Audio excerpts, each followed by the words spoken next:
Hi, surprise, it's me. I saw a movie. How you doing, everybody? This is Josh.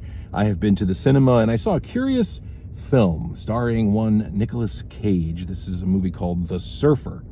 And I'd say at this point in history and movie going, anything that Nicolas Cage is in the last several years is just kind of like appointment viewing. Like, just, we want to see what he's doing. We want to see what choices he's making in terms of collaborators and performance. So this time he has been in a film. This is a very curious movie called The Surfer. I feel, and this is jumping right to something that is, I guess, metatextually a spoiler, but I just feel like as a consumer notice, I have to let you know that at no point does Nicolas Cage surf in this movie, despite playing a character called The Surfer. He has a surfboard at many junctures. He, at one point, even runs towards a wave with a surfboard, but we never see him surfing. I'm sorry to spoil that aspect, but I feel like that's important to know when you're going to see The Surfer starring Nicolas Cage as the surfer. There is surfing in the movie, it's just not done by him. Anyway, this is a curious movie. It's a little kind of indie, I don't know, horror, nightmare, comedy. Like, it's a very strange thing. The director, Lorcan Finnegan, something like that is his name. He made a film called Vivarium with, was it Michael Cera or Jesse Eisenberg? Jesse Eisenberg and Imogen Poots or something like that. And it was like a science fiction kind of dystopia, not dystopia. It was a weird, I didn't know what to make of that either. I don't recall if I reviewed that or not, but I was left scratching my head. There's some very interesting ideas in Vivarium, but it's one of those movies where you never quite know what's real and what's not. And it's kind of an unraveling nightmare. And so is The Surfer, but in a slightly more traditional way. This comes in the tradition, and this is one of the things that baffles me about this movie, and I think it's on me, but I struggle sometimes with the meta of a movie. We know too much about the movies and who made them and the context of them in a society where way too people know the context of anything that they learn or say or do or consume. But with movies, at least me, and someone who's passionate about going to the movies and following the movies,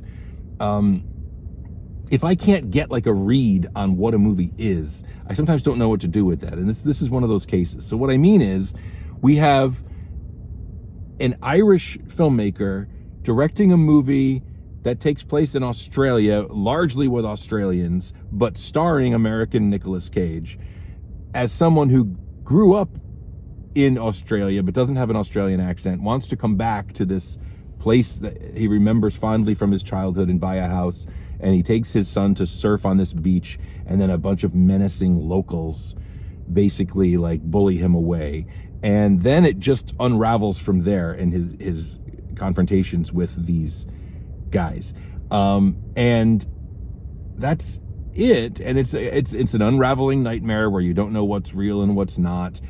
Even character identities begin to bleed into each other, and it reminded me a little bit. There is a tradition of like specifically like brutal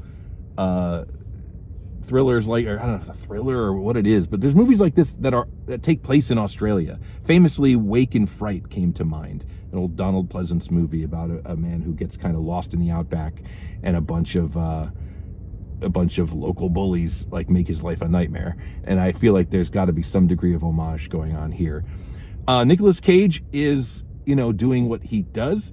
He chooses these projects very carefully. He's the executive producer on the project, and he's the star, and his performance is insane. You can just see, though, that there was a decision here to make him as pathetic as possible, and just to build frustration upon frustration upon frustration, which is a choice. A lot of people will probably find this movie too abrasive. I saw it.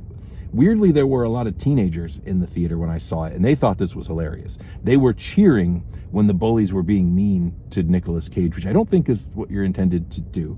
So they were digging it. But then the plot is like simultaneously abrasive and brutal and frustrating, but then it kind of becomes like convenient, and things happen, and there's like reversals, and then it ends in a way that I didn't find particularly satisfying. But I don't know what else to say. I'm glad movies like this get made. I've been beating this drum lately that, you know, a lot of things are no good in society and entertainment, but we are getting lots of indie movies in, you know, festival movies, foreign movies, and just interesting indies and stuff in theaters. And so I want this trend to continue forever, and I'm glad I saw this movie. I just need to see it again or think about it more, or maybe just move on. I don't know.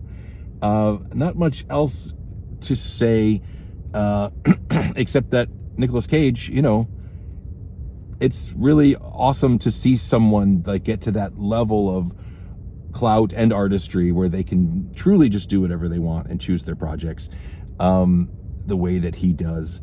And I love that there are younger actors who kind of model that same approach, like the Robert Pattinsons and Daniel Radcliffes, who just use their you know, extreme clout in Hollywood, their star power, to do increasingly interesting and often baffling and challenging things in cinemas, which is great. This kind of art, you know, sharpens us all. It makes us all better viewers and thinkers, and it challenges our own creativity and whatever. So I'm all for it. This was The Surfer.